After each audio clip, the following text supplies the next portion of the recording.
Everyone to the December 16th City Council work session, and I'll call on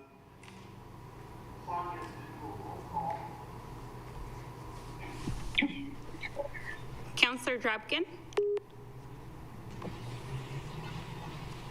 Here. Councillor Garvin. Can you guys hear me? Yeah, we can. Okay. Councillor Geary. Councillor Stassens. Here. Councillor Peralta. Here. Council President Minke. Here. And Mayor Hill. Here. Again, this evening, I would like to welcome the council, staff. It looks like we've got a couple from our budget committee that have been with us this evening. I'm just going to turn the beginning of the session over to Jeff to do some opening comments, and then we'll go from there. So, Jeff? Thank you, Mayor, members of the council, and members of the budget committee who are present. Claudia, we're getting a little bit of an echo from the council chambers. I don't know if there's something unusual about the setup tonight. And I don't know if other folks are hearing that, but I was getting sort of a bounce back as roll was being called. It was from Claudia's mic. Yeah. Can you turn the camera on in Civic Hall? So we've got a little bit of an unusual start. We don't typically do this for work sessions, but I am always pleased and particularly proud whenever I get a chance to introduce my now former colleague and current friend, City Manager Emeritus Kent Taylor, to address the assembled body. Well, Welcome, Kent. Emeritus is a stretch, and maybe the echo you were hearing was already me, you know. Good evening, Mayor Hill and Council President Menke and all the councilors and budget committee members who I did not know would be here, but it's great that the party is bigger. My primary reason for being here is to say thank you in person as a citizen of McMinnville, not as the former city manager, but just as a citizen. I want to thank you for all of your service this past year. And I took about 17 pages of notes, but don't worry about it, I'll try to hurry. No, it's only on a couple pages, but I put some notes down. Obviously, 2020 has been an unprecedented and very difficult year. You've had to make serious and difficult policy decisions as you've shepherded the city organization through a pandemic. And who would have ever thunk that? I know it never crossed my mind. Looking both inward to the city staff and program services and facilities and outward at the community at large. So the bottom line being you had lots of responsibility in a very uncharted highway to wind its way through this year. There's been neither a playbook nor a user manual to guide you on this uncharted path. You were also making decisions during merited social unrest over issues of race and social justice. You were also formulating policies during a whole nation that was highly charged in terms of me and you and we and they and nobody really being on the same page. At the same time, you were making policy decisions about bread and butter issues of the city, just the normal functions of the city of McMinnville, budgets, which you're talking about tonight, capital improvements, service level, and your favorite hearings, land use. All of this has had to be, I imagine, very difficult at times and tested everyone's patience and capacity to stay both confident and positive. But in my book, you did. And that's a real testimony to each and every one of you and those of your colleagues not able to make it tonight. And I think the election results from this past November, I think really echoed what I'm basically saying tonight that you normally, as in normal times, you hear from loud naysayers and you don't hear from a lot of other people that support you and the staff and the organization. Well, I think they spoke very loudly at the election, and you should be proud of that. Thank you to City Manager Towery and his management team and all the employees and volunteers. I tip my heart to them for all the ways they've professionally continued to provide services to the public within the public health restrictions of the pandemic. And I can only imagine the detail involved in trying to pull that off. The examples I've seen, and I've seen quite a few, just again as a citizen and user of services, and I'd like to share these real quickly with the council. I've personally seen librarians create ways to still make books available both through home deliveries and modified public access to the library. And given all of the restrictions that I do know about, that's been very difficult and challenging, but they've managed to pull it off. I've seen fire department paramedics respond to an emergency call right next door to my house. And they went in unflinchingly, unhesitatingly, and did their job with a good outcome. I've used the aquatic center that creative and dedicated staff found ways for users to feel and be safe. And if you know anything about the sort of the operation and a pool and weight room and all that kind of thing, that's not an easy task, but they pulled it off. And I know from comments around me, standing in the line outside shivering to get into lap swim, people really appreciated it, and they understood that it wasn't an easy task for staff. I've seen park maintenance workers and rangers dealing with situations and people's, I'll call them leftovers, that you and I would avoid. I've seen police officers on traffic stops and downtown disturbances dealing with the unknown, and I think the whole COVID-19 adds a whole nother level to what's unknown when they often respond to a call. I could go on, but hopefully you sense my feelings of gratitude and pride for our city staff and their management team. A management team that has met the 2020 monster head on and not flinched. And I really am on the last page. Lastly, I'll rely on words from a former president, John Kennedy.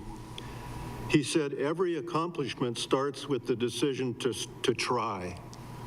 And I want to thank you and the staff for trying and the resulting accomplishments during this unprecedented year. And the other quote I wanted to use from John Kennedy, he said, let us not seek the Republican answer or the Democratic answer with capital D and capital R, but let us seek to fix the blame for the past. Let us accept our own responsibility for the future. And I think you took that to heart, and you'll be needing to take that to heart in the coming year also. But I think it also speaks to the council's need to continue to work the good fight, if you will, in a humble, courteous, respectful, and creative manner. And I think that's an extremely important piece of your work while you deliberate all these difficult things, is to keep your own camaraderie and team and just being good to one another, I think, is going to help you. And with that, I'm going to close, and I'm going to go find leftover macaroni and cheese, because we have so much of it because the grandkids can't come over and eat it. So, but thank you for giving me time and listening. Thank you, Kent. Again, go ahead, Jeff. No, go ahead, Mayor. Well, I'm just saying, you know, such comforting words coming from someone that has laid the foundation of many of the legacies that we are still endeavoring to follow and to build upon. And so your words are not taken lightly, and it has been a tremendous year of growth and growing as a council, as a city, and as a citizens. And in the true McMinnville style, I think we're making our way through, and we see the light at the end of the tunnel as we're moving forward. So, Jeff, back over to you. Thank you, Mayor. I have known Mr. Taylor for nearly 35 years. I was in middle school when we first met. Kent and I'm fairly certain, met at an OCCMA conference in Ashland in March of 1986. He was still in Lincoln City. I had just started my career in Coos Bay. I have known him for my entire career, and I have always admired and liked and looked up to Kent. He is one of the great city managers in Oregon's long and glorious history of great city managers. I've also known his wife, Sylvia, for nearly as long. Of course, they were not together at the time, but were meant to be together. And I want to thank Kent for his support, not just of me, but of the organization and everyone who's here and not here tonight. And also just ask him to give my best to Sylvia the next time he sees her, as she's yelling at him about making a mess in the kitchen with the macaroni and cheese, probably. Well, thank you for the kind words, Jeff. But the only thing I've got a concern about, if that was 35 years ago, that makes me 81 instead of 71. Is that right? I'm sure that our math is somehow messed up, but I know it was 1986. So. All right. Thank you. You all have a good holiday. Be well, Ken. Thank you. Thank you, Ken. Thank you, Ken. I appreciate the council giving us the space to do that. When Kent reached out to us last week, I thought it was an important message for you to hear from him, even though it's sort of not our typical work session protocol. With that, I would like to get ready to turn it over to Jennifer, who will be providing most of the presentation and Q&A tonight. Jennifer deserves the lion's share of the credit for pulling together the information that informs our discussion tonight. She will not be the first to tell you because I'm talking now. She'll be the second to tell you it wasn't just her, that she was supported by the finance team and by really excellent and diligent work by members of the executive team and other budget experts in their departments. By way of further setting up the conversation, I'll just remind the council and the budget committee members present, although for a couple of you who are new to the budget committee, you maybe not heard this little sermonette before. A budget is a spending plan. We adopt it every year. We build it in February and March. We adopt it in May and June, and it serves us July through the following June. We do our best to estimate and to project and to take into account the kinds of things that are going to impact the budget over the course of the year. And it is always at best an estimate for what we think we will do and how we think we will spend and gather our funds. This is an unprecedented year, as former manager Taylor highlighted. And so I am particularly proud that we have hit so close to our typical mark. I have often said, if in a budget the size and complexity of the city of McMinnville's, we are within 1 or 2% on the expenditure side and 1 or 2% on the revenue side, we've done a pretty decent job of estimating. In this case, it's not just about estimating, but it's about the proactive work that all of our budget-focused employees have done, from my office down to the people who are writing the vouchers for accounts payable. People have been incredibly diligent about keeping on top of both revenues and expenses. We have made some difficult decisions over the course of the last 5 months, and we will continue to do so over the next 7 through the rest of this fiscal year. And with that, I want to again thank you for your attention, giving me the opportunity to introduce this. and turn it over to Jennifer to walk you through the rest of the presentation. I will also be available for questions and answers if you ask them, and I'll bet Claudia wants me to say that Councilor Garvey has since joined the meeting for the record. Thank you, Mayor, members of the council. Jennifer, I'll turn it over to you now. Great, thanks so much, and wow, what a treat to have had Kent Taylor address us. Anyways, I really loved how he closed, how we're all taking responsibility for going forward, and so to that end, we'll take a little look back at how things have been proceeding this fiscal year so far. I'm sharing my screen. Can someone indicate if you can see it? Great, super. Great. So the good news, and it's really exciting. Really, honestly, did not know how this would turn out when every department spent time looking at their current expenditures and revenues and reprojected. And when we collated it and brought it all together,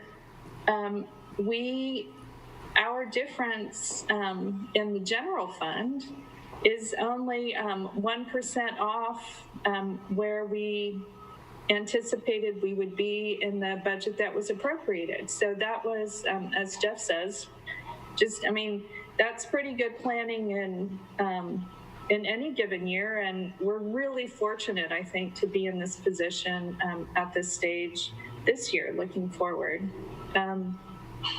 So I did, part of the packet does include a 2-page staff report. This presentation is going to essentially cover the points there. There is more detail if anyone cares to dig into the numbers and the drivers in a report that's attached.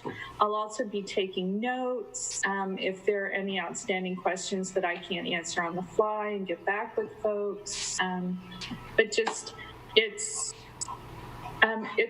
good news in a year where there's, not a tremendous amount of good news floating around out there. So just moving down in the next slide, this focuses in on general fund revenues. And we broke this apart so that you could see by department if there was any interest on kind of where the, drilling down a little bit more where the movement is. And you can see that a couple things I want to point out on this slide. We did divide our analysis up by the changes in revenue and expense that we attributed to COVID. And then there were, other timing issues or, this is my rookie season, things I may have misprojected in expenses or revenues, we tracked separately. And I also want to point out, so this FY21 updated estimate for our beginning balance, we now know that is our ending fund balance for FY20 and therefore our beginning balance for FY21. And another point of good news that I can share is that of FY20 total operating expenses, this unrestricted beginning balance is 18.5%, which exceeds the percentage that would represent 2 months of operating. So that's a really good news that our actuals for last year will have us at our more recently passed targets for reserve for unrestricted. So that's good news as well. I'm really pleased to see that that's how things ended up shaking out for the fiscal year, last year's fiscal year end.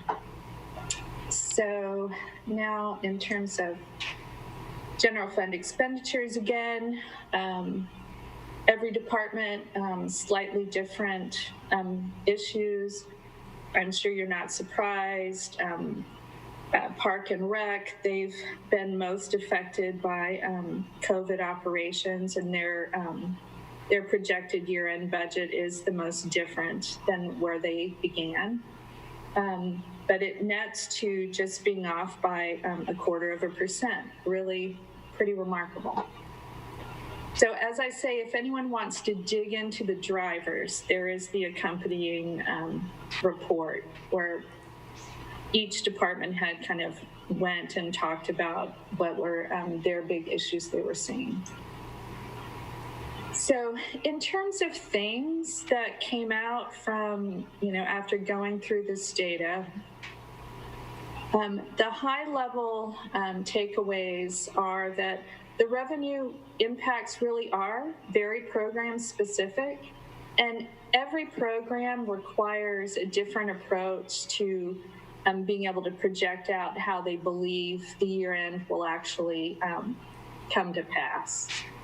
Another important issue that comes out is there have been open positions during the course of this fiscal year, and department heads and the city manager have been intentional about discussions about whether in the context of what's happening in a particular department or program area, what we need to do in terms of filling or not filling, or maybe taking a different approach to providing a particular service.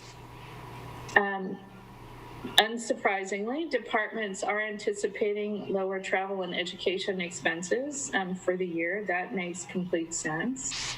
That doesn't mean a lot of money, but it is a trend. Of course, everyone, I think, is very aware that there's a lot of uncertainty still in our environment, in the budget, and particularly the public-facing departments, I think, are facing this most acutely. Yamhill County also has the extreme risk designation, so I think that also is an input for us to understand that our going forward, our financial situation could move backwards, and we will be staying on top of that and are staying on top of that. I don't know if people saw, but just this week, the state reran its statistics on county risk. And Yamhill County is one of the counties that remain in the extreme risk category, so we didn't move. So that's where we're still sitting. Then finally, I think one of the strengths of our organization is the ability to be flexible and move quickly. And so what we are seeing across the board is that every program, every manager, department head, and staff is really supporting this, is taking a flexible approach to making significant and sometimes, incremental changes so that we can continue as a city organization to safely move forward, creatively address issues given the public health emergency. And we believe that we're going to continue to be able to manage and mitigate its impact on the city's finances. So, but the general fund isn't alone. There are a couple of other funds that the pandemic really is hitting, and the operational fund most impacted is the street fund. And so Mike made estimates that he believes gas tax will be down around $500,000, or $500,000. The latest receipts out of out of the state is that that projection seems still solid, that we're looking to see that kind of a downturn for the year relative to what we budgeted. But we're fortunate that this is one of the funds that when FY20 closed, the fund balance was higher than anticipated in the budget. So that additional cushion is allowing Mike to continue programming as planned, pretty much in the same way that he would have done had things not continued to be so poor in terms of the public health situation. The second fund is transient lodging taxes. Again, I'm sure no one is surprised to see this fund on the list. So I reran a projection and factored in actual. So this heavy black line are our receipts to date in the fiscal year. And my new projection is this kind of double orangey line. And it's fairly close to, it's within the original projections, but because you can see the actuals at the beginning of the year were so much lower than what were anticipated, and those are the bigger quarters of the year when the receipts come in, we've really had to back down. So we've had to pull down anticipated revenues a third of what our FY21 budget estimate that already had them coming down was. So anyways, that's kind of a mishmash of words, but not looking good, which is unfortunate. I also wanted to highlight for folks that it really has been very consequential, the federal revenues that we have gotten through the CARES Act.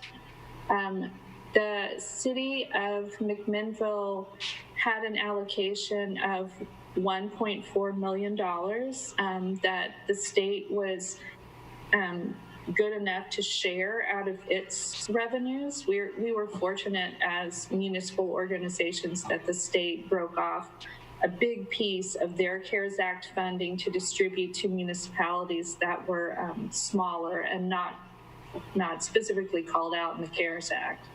So we anticipate that, we could put in for honestly another $1 million worth of expenses, but it's just not there. But we will definitely spend it out. About half of it we took in FY20, and the rest of it will come in this year.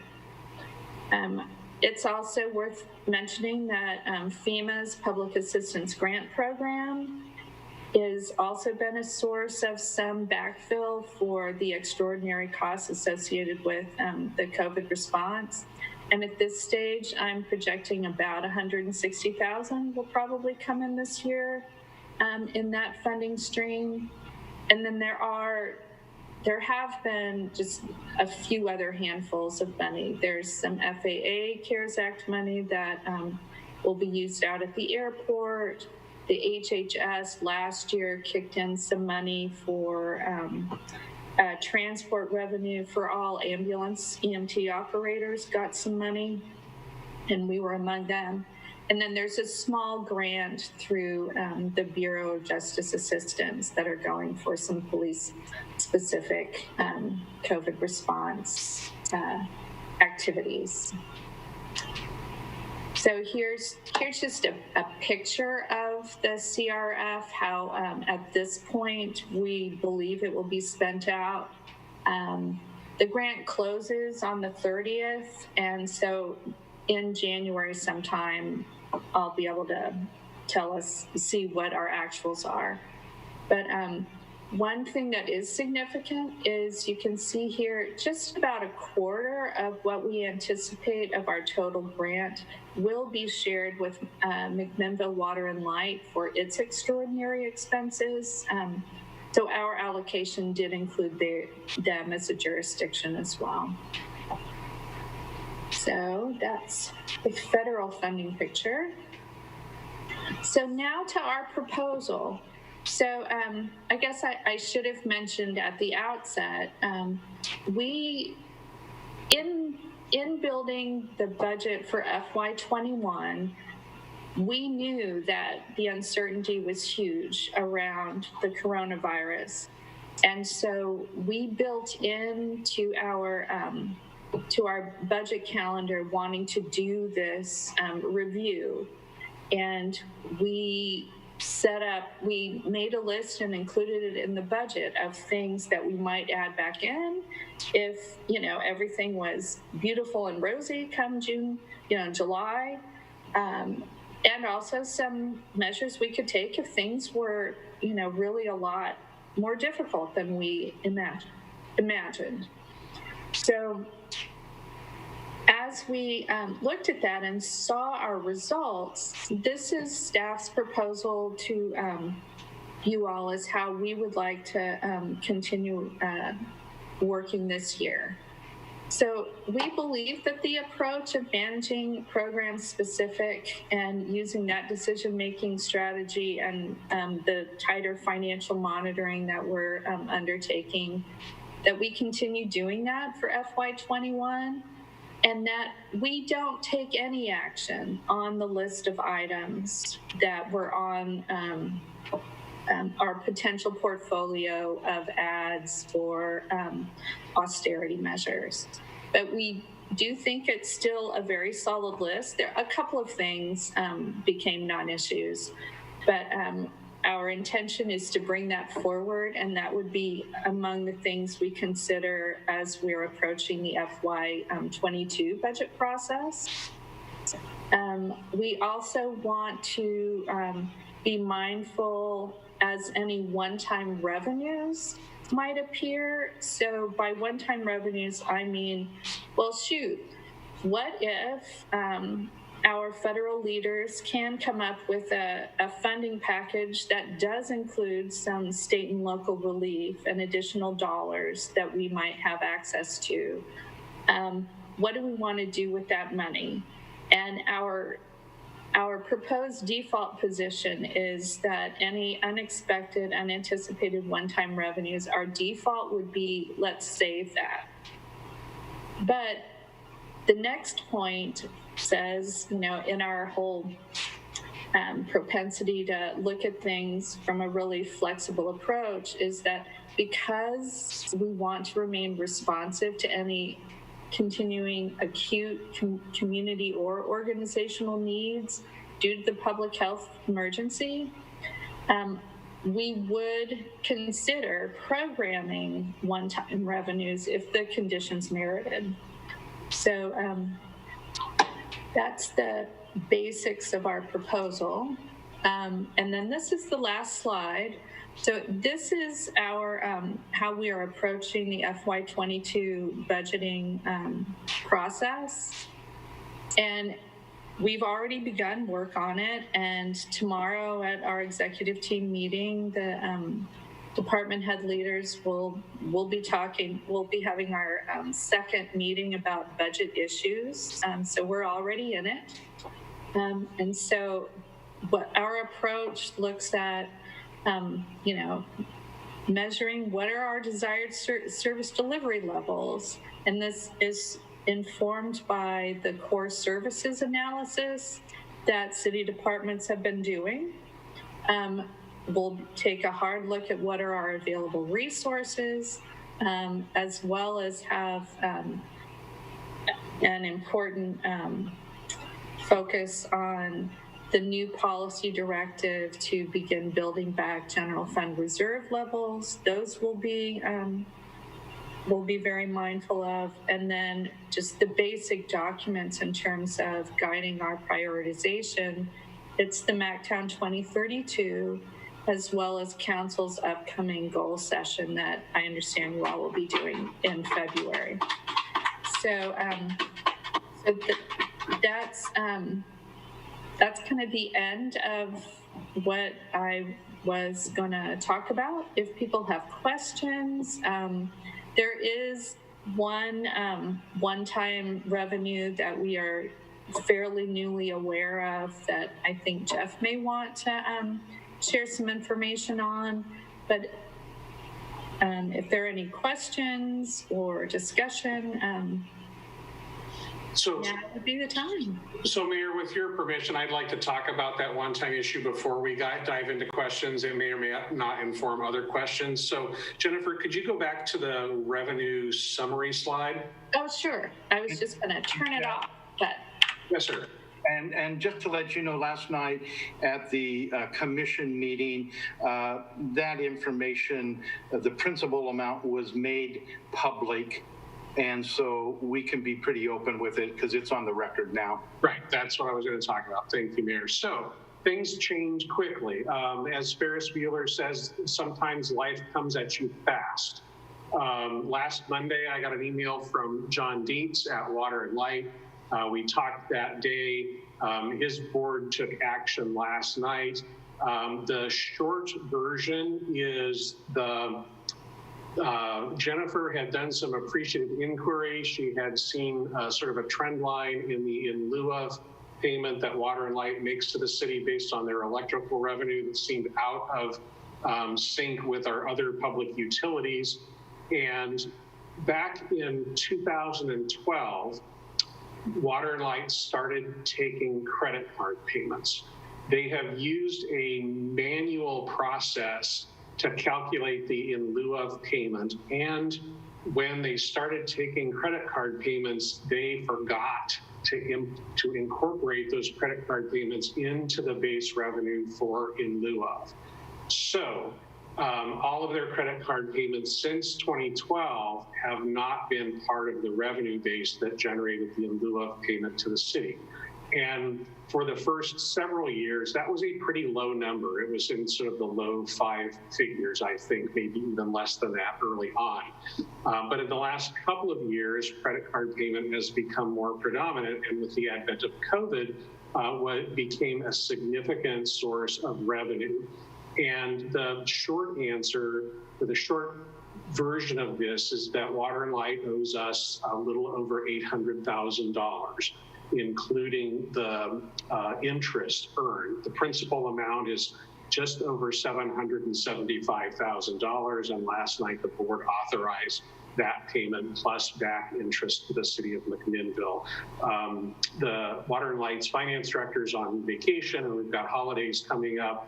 I think John's expectation is we should have that check in hand by the end of December. But that $800,000 plus or minus is a one-time revenue that actually would change this graph if we were to incorporate it.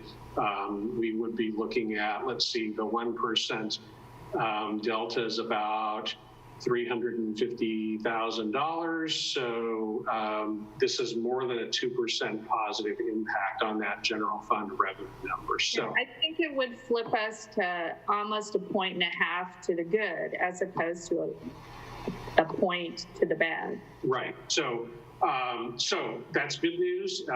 It's difficult for John. It was 2 finance directors ago for both organizations, 2 general managers and 3 city managers ago. It was just one of those systems that didn't catch up. I know that John and Mark are chagrined, and I'm sure the board is as well.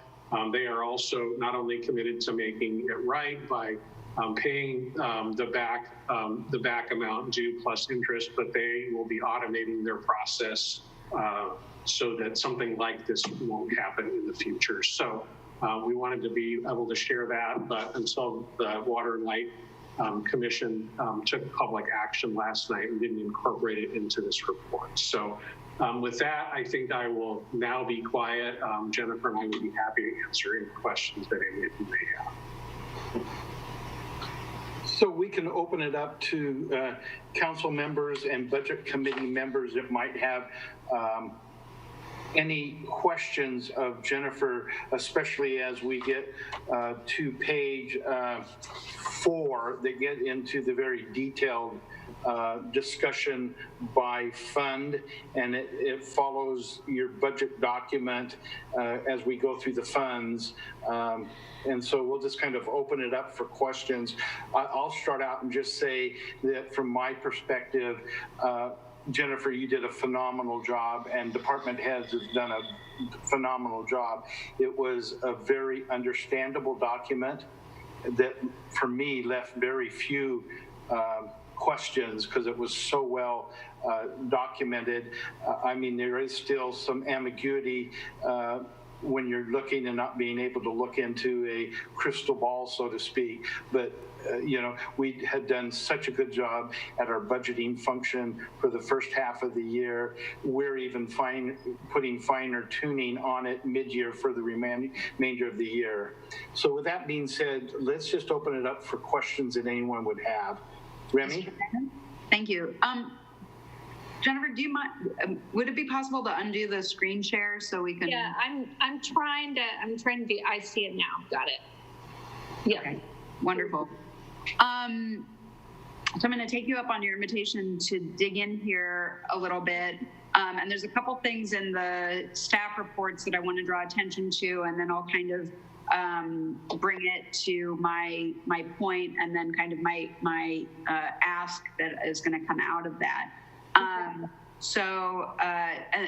I have a second part, but I'll focus on this one thing and then not take all the time, and then see if anybody else asks my second question, and if not, I'll come back later with it. So there, in 2 of the department sections, starting in the very first one on with admin, there's this increase in the budget for homeless housing support, outlined at $50,000, and that was money that the city of McMinnville provided to YCAP for the moteling program that was set up responsively to COVID. Of course, in this with this budget, that money is coming back to us. It's not that $50,000 that the city gave to YCAP will be fully reimbursed to the city. So there's no actual tax dollars funding this project at this moment. The second thing that I want to draw attention to in the department reports is in the police department report, specifically the RV towing cost expense, and what has been outlined, and the thought that this particular part of the budget we could go over budget. It's suggested in excess of $10,000, and of course those dollars are taxpayer dollars that will be paying for those RVs to be towed.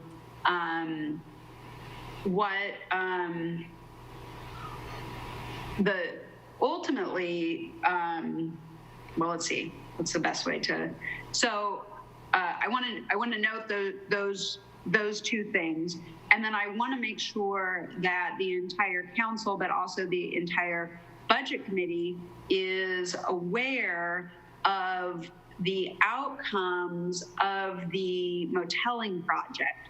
And so I want to just take a quick moment to tell you a little bit about that, so that my question that we'll be following will make sense. That moteling project has been funded collaboratively from Yamhill County, City of McMinnville, City of Newburgh,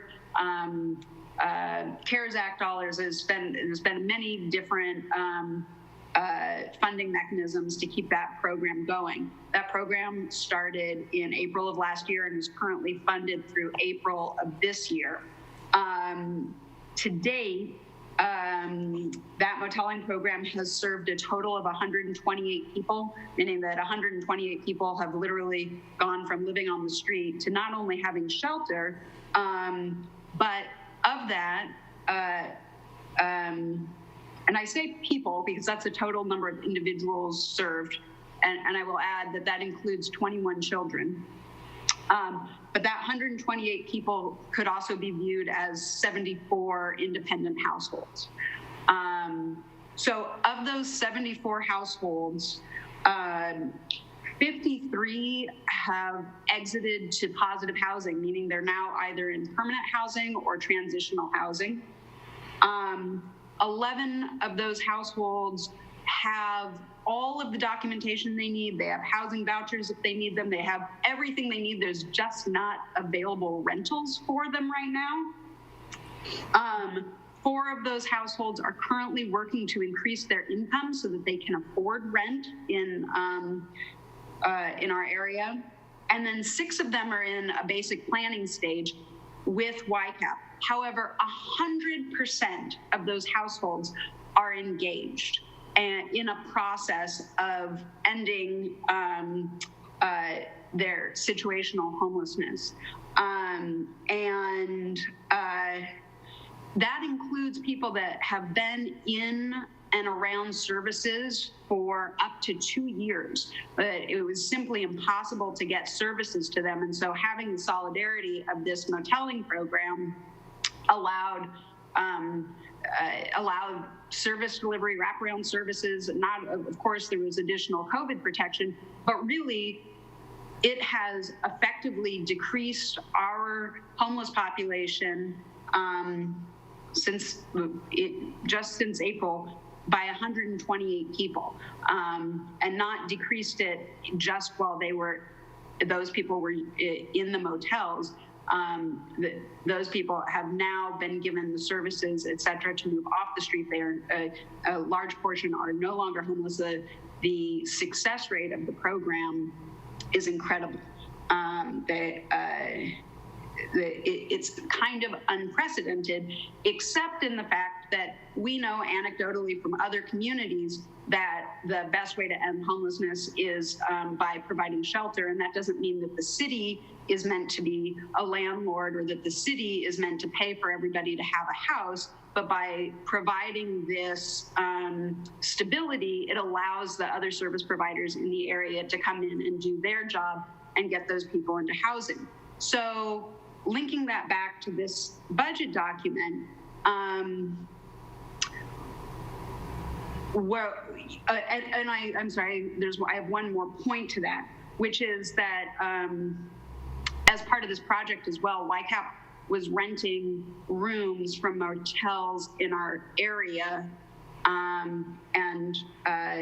So that was helping those local businesses who have had 20 rooms rented that wouldn't have otherwise been rented since last April, which of course also then is generating money for a transient lodging tax, which, as you pointed out, those revenues are dismal. And so ultimately some of those dollars are actually coming back into the city. So all of this is to really ask, how can we start to evaluate, or what do we know specifically about individual cost of delivery of services between, especially in the realms of public safety, fire, EMS, and police, in terms of what type of response is needed regularly with people living on the street. I think what I know is that is more expensive, but I don't have the ability to say fire response costs this much versus the cost of putting somebody into or helping support this program so that YCAP can move people off the street. And I think that one thing COVID has given us is the ability to see this effectiveness. You did also note the fire department did also note a reduction in response calls. It was not broken out into how those response calls went, but it was a significant reduction.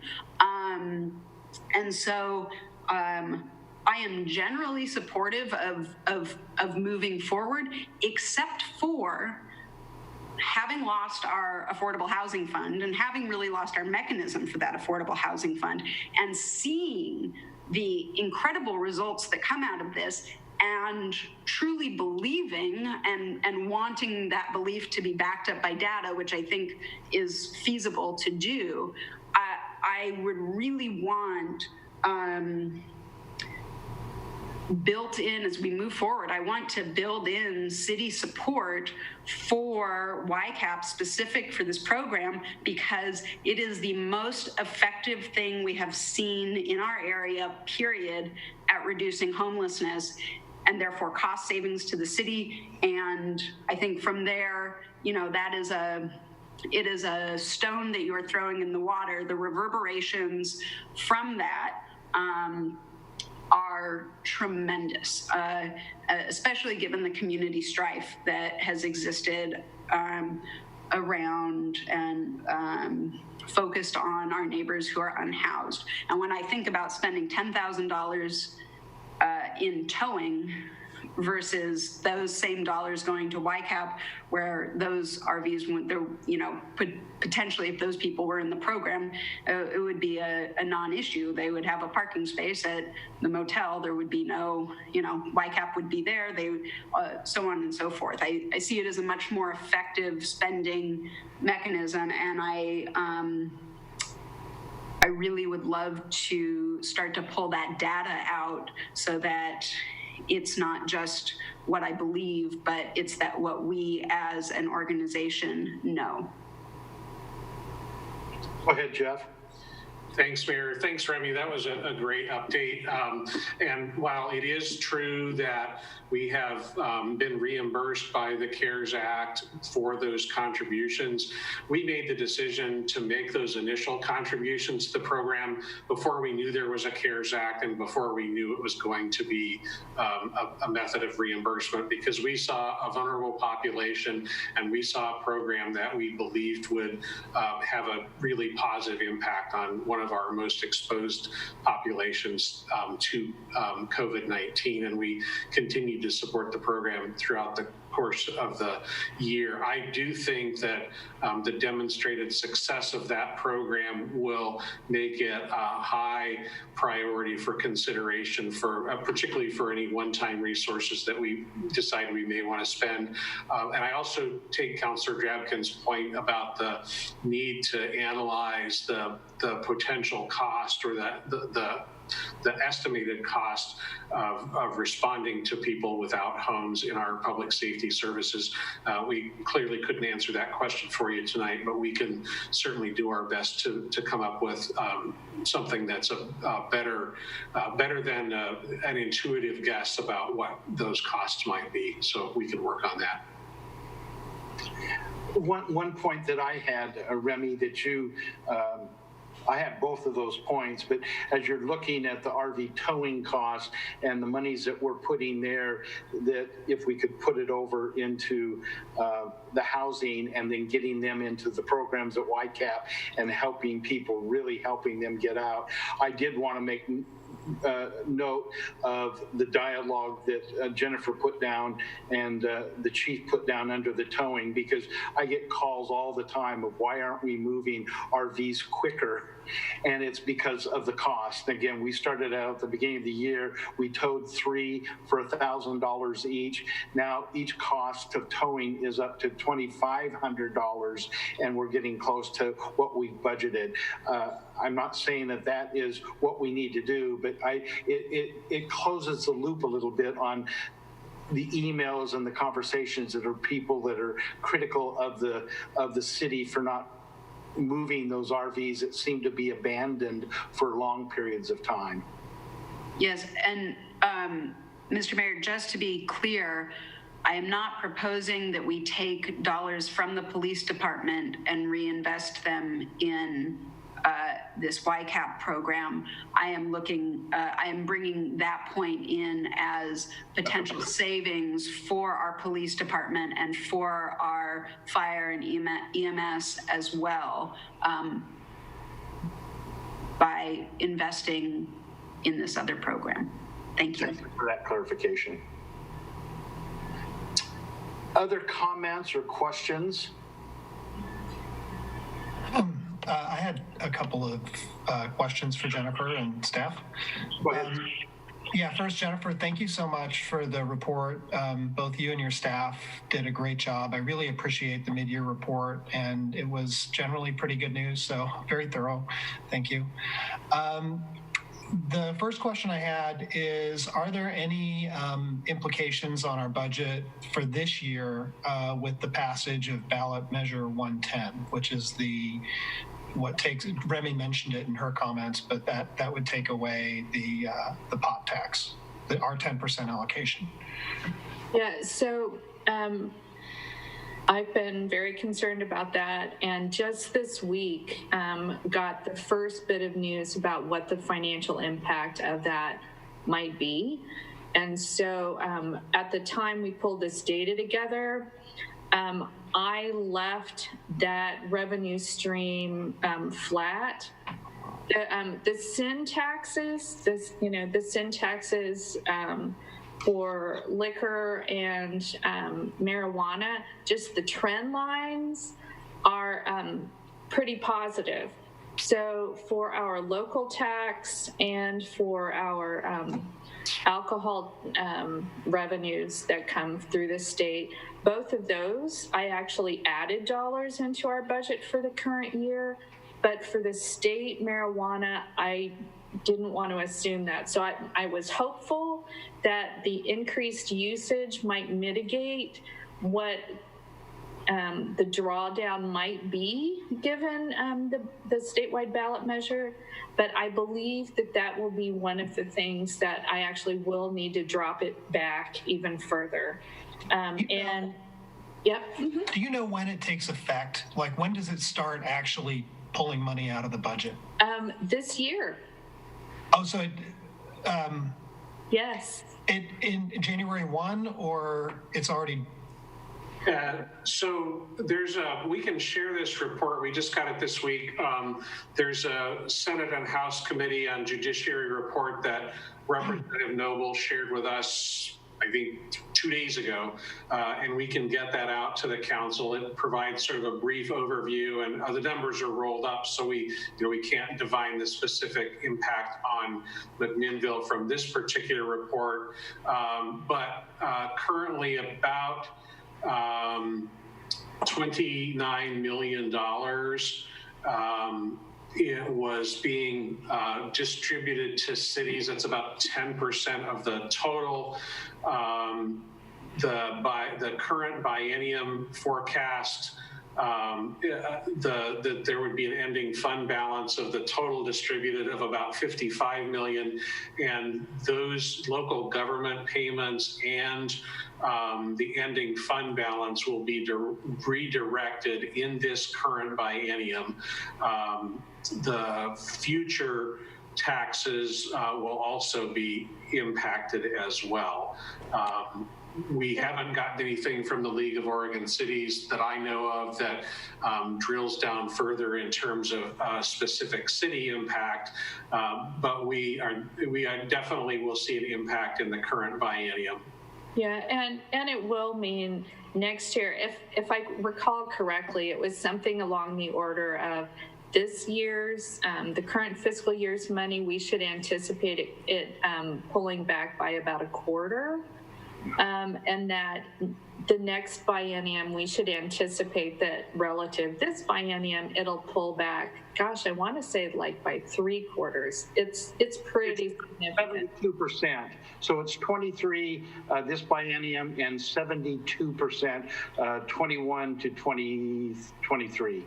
Yeah, so one piece though, that's not clear to me is whether or not any of the dollars that are going to be invested in activities, whether those will be funneled back to potentially county, so local, potentially county public health efforts, or whether there would be any city programming. So I'm not, it wasn't clear. So I'm hopeful that they will be mindful of local service delivery and that there may be new programming opportunities for us to consider going forward. But all of that's speculative. Okay, but it sounds like the takeaway is that from now forward, we can expect an additional negative impact on the budget that wasn't really accounted for in this because it really hasn't occurred yet. Right. And yeah. so the financial provisions of ballot measure 110 went into effect on December 3rd. So 2 weeks ago. So essentially moving forward this fiscal year through the end of the biennium, the governor's budget actually does include a set aside to mitigate the impacts for cities and counties that's equal to about half of the revenue that we received last biennium.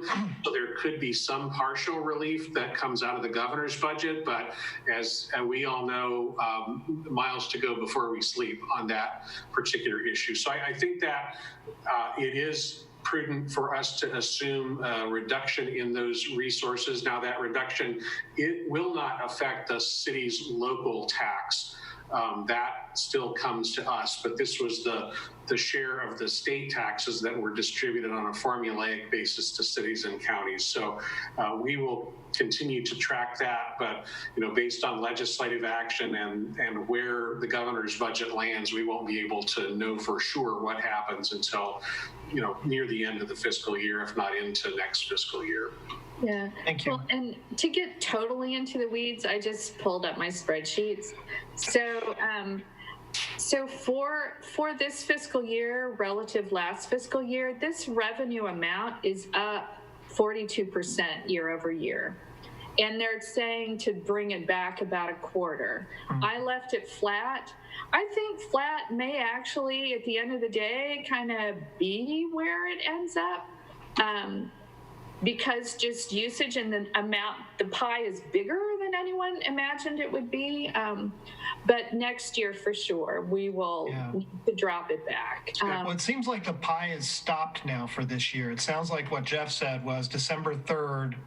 At that point, we're no longer receiving any revenue from the pot tax. So what you have is, I think what you have is what I'm hearing. Yeah, short of any mitigation that may survive the process that the governor built into her budget. I just sent that summary report to the council and the executive team, so it should be in your email box shortly. Well, anyway, I really appreciate it. This was a great job on the budget. Just to respond to Remy's comment, I'm very favorable to putting money into the short-term housing program and helping people transition in that way.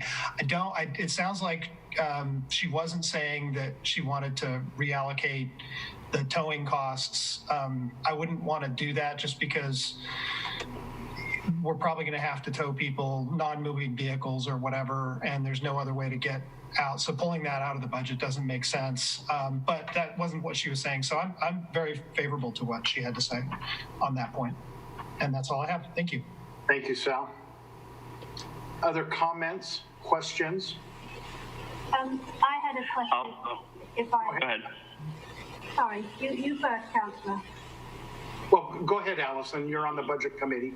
Okay. I simply had a question, and I wanted to make it clear I have no connection to the organisation, but it seemed to me that Visit McMinnville took quite a substantial hit from the transient lodging tax. And if I looked at their overall budget, that seemed to be almost a fifth of their overall budget.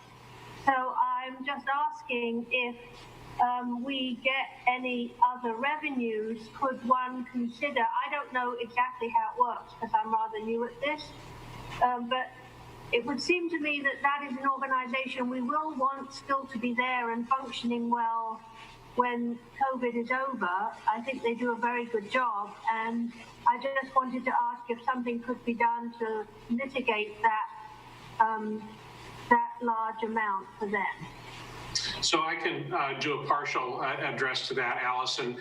We have a contractual obligation that we send the 70% of the TLT that's dedicated to tourism promotion directly to them every quarter. And while we are changing our forecast downward, when the shutdown happened, Visit McMinnville had enough time to take into account the presumed changes. And while the numbers are down substantially, the revenues are actually higher than they budgeted for this year. They took a really conservative view of room tax receipts, which they needed to do because it is essentially 100% of their budget. You know, for us, it's 3% of our budget, and it doesn't make as, you know, a big fluctuation for them is a really tiny fluctuation for us. So they were actually more pessimistic and conservative with their revenue estimates and for their expense estimates. So they're actually in marginally better shape right now than they thought they would be. Doesn't mean things are great, and it doesn't mean that they will rebound very quickly in that industry. But right now, Visit McMinnville is doing relatively well. They entered the year with good reserves and full access to a line of credit that they have not needed to tap. We were just, Councilor Menke and I were just on the line earlier this afternoon with for their regular meeting, and you know, financially they're relatively stable right now. They did cut some expenses and they lost some bodies. They've cut way back on marketing and promotion because that's a big chunk of their budget, and there's nothing to market or promote right now because people aren't traveling and aren't staying in the hotels. Once things open up and the cash starts to flow, they're able to turn that marketing tool back on to help drive the revenue, and their access to their reserves and their access to their line of credit allows them to sort of jumpstart that work. So I don't anticipate that they will need or come to the city for any resources in the current fiscal year. Councilor Menke, you may have some additional information you'd like to share, having attended the meetings as well. I think they're focusing as much as possible on keeping information about McMinnville out there, but they are obviously not soliciting people to come here. They're just saying, we're open still and we're interested in you. We realize that we're not really doing this. And I think they're doing the best they can, and they have fortunately had more revenue than they anticipated, so that's a good thing. They seem to be very carefully budgeting. They go over their finances each month we meet very, very carefully. I feel like they're really doing an excellent job and will be ready to bounce back at any time. They are working on some really interesting things with city marketing for the winter and some other things that will help the city overall. Plus, they're also working with the county too on some tourism related type things that will help in the future. So they're keeping their enthusiasm going, but it is a pretty tough year for them. Does that answer your question, Allison? Yes, quite well. Thank you. Thank you. Let's go to Councilor Garvin. Adam? Allison, great question. Jeff and Kelly, great job capturing that. Just kind of going back to what Remy brought up, I would be in favor of, keeping a housing program going, providing that we have other partners at the table, so we're leveraging our dollars and it's not just a sole city expense. Related to the towing costs, that is a pretty substantial per unit cost to get vehicles towed, but I'm still in favor of keeping that in the budget, or even if we have to go over budget a little bit, to make sure that the ordinance that we put on the book has teeth and merit to it. And two, we do have a local service provider that's been in the city for almost 30 years. They were a modified dismantler for almost 2 decades until they were unable to get a land use compatibility statement to renew their DMV dismantler permit. So if we as council would like to lower those towing costs, there's a local provider available to do that. We just made them unavailable to operate by not signing their land use compatibility statement for their renewal license. So something to chew on there for us as a council if we want to keep costs down. Thank you, Adam. Remy? I'm just wondering if maybe not in this meeting, but I'd just like more information about what Councilor Garvin just brought up, because it's foreign to me. We could bring that back to the council. We'll make a note. Other questions from members of council or budget committee? Yeah, Mr. Mayor, I have a question for Jennifer. Thank you for this really thorough report, Jennifer. I really appreciate how it's all laid out, and great news. It is nice to see, and I know how much work that has gone into making the numbers what they are with the very careful planning and implementation of alternate strategies. So thank you to the whole staff for this report.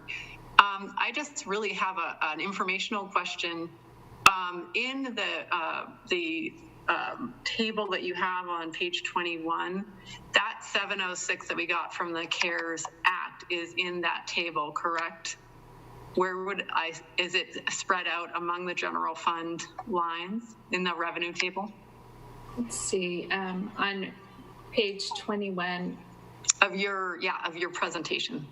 It's in your slides. In the packet, so page 21 of 30 in the packet. In your slides, I'm sorry, the slide that says 21 on it. But it is a part of the packet. Yeah, it's at the end of the packet, exactly. It says 21 of 30. So it's a general fund revenue budget review. Yeah. Okay, so the 21 of 30. Yeah. I'm sorry, it's at the end of the packet. It's general, the tables that you showed us that says general fund revenues for fiscal year 21 mid-year budget review. Okay. And you have all of the revenues in there. I just wanted, because I know that we got 706 from that CARE Act. I wanted to see where it was represented in here, because I know it was spread out over different departments. It is represented in here, some of the revenue for the different departments, correct? Okay, yes, correct. So where this is in the non-departmental. So we're actually not, giving the police department's $1,500 back to the police department. We're just aggregating it into the general fund altogether. So it's in the COVID impact non-departmental. So it's a piece of that 497. Okay. But there are other revenues that move in the other direction. Gotcha. Okay. But there is there's that pie graph. And that shows a little bit, it's on page 28 of 30. And if you're looking at fund impact, most of it is going to the general fund, about over half of it, but it is being distributed. The street fund, the building fund, wastewater, and information services all are also incurring expenses that are being reimbursed by the grant. Great. Awesome. And Wendy, just to let you know, on page 7, under general fund non-departmental, that's where the dialogue is on the CARES the CARES Act revenues and the dollar amount. So that's where the verbal piece is addressed. Great. All right. Thank you. Other questions? Well, and I actually have an error I want to point out. I committed, if you guys are old with me, an old DOS, I did a Control-V error. And in the airport fund in the packet, page 14 of 30, it discusses that aviation fuel is down due to COVID. But then there's the sentence that starts gas tax revenues. That is pertains to the street fund, and that exact language is in the street fund. So just want to clarify that aviation fuel has no relationship to what's happening with state gas tax receipts. That was an error of mine when I was transferring data over. So just wanted to point that out for the record. Thank you, Jennifer. Kelly?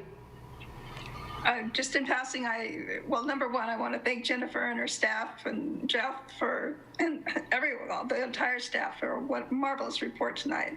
And through it a couple of times, and it makes a lot of sense to me. I just want to also support Remy's request, so hopefully we can do something. Okay.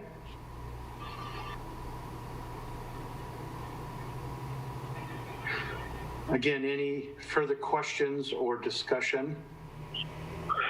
I would too like to just say thanks to Jennifer and the whole executive team. This report was very easy to read, and the thought of mid-year budget review, I thought this would be a pretty long night, but when that packet came through and it was so concise, and you guys did a really great job, and thank you for that.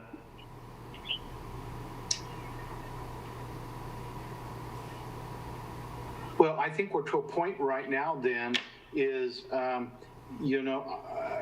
go back to the first paragraph or the first page, and this is what our ask was from a council perspective. It said, feedback from this work session is sought to give guidance on our anticipated approach to managing the continuing uncertainty during the remainder of this year and going into the budget process for 2022 that covers the period for July 1st, 2021 to June 30th, 2022.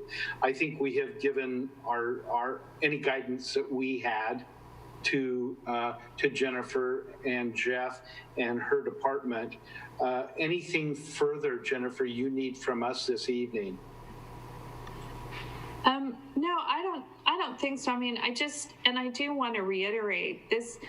Yeah, I am the face of this, telling you about it, but all of this truly is based on the very careful analytical work of every department of the city. No one took a quick look, I can assure you.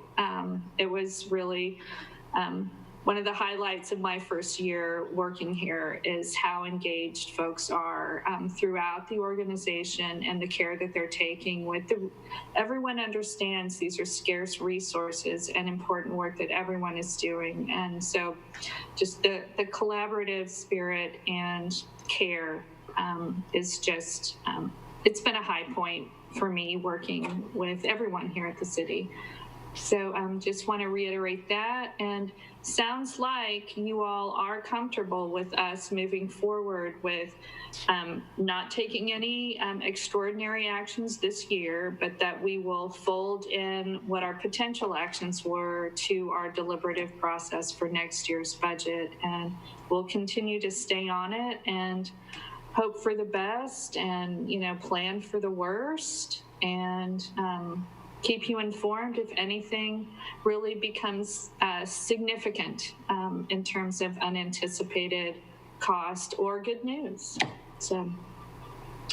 Well, again, thank you, Jennifer. And I will reiterate one point that you made, that it is a combined effort of department heads and executive committee, but know that that's the same process that we go through with the budget. And you can have a good feel that as the budget's being put together and the dialogue that our department heads have in their section, they take ownership of it. They work very, very hard to give us a budget that's readable. It's where we've been, where we are now, and where we're going. And for the years that I've been a part of this process, I think we have one of the best budget documents I've seen statewide. I can't say outside of the state, but as I talk to mayors and I've given copies or given the link to a number of cities to show us as a shining example of the thoughtfulness that goes into that budget document. So, Jeff, do you have any parting words? Thank you all, and have a joyous and safe holiday season, everyone. Thanks, Right back at you.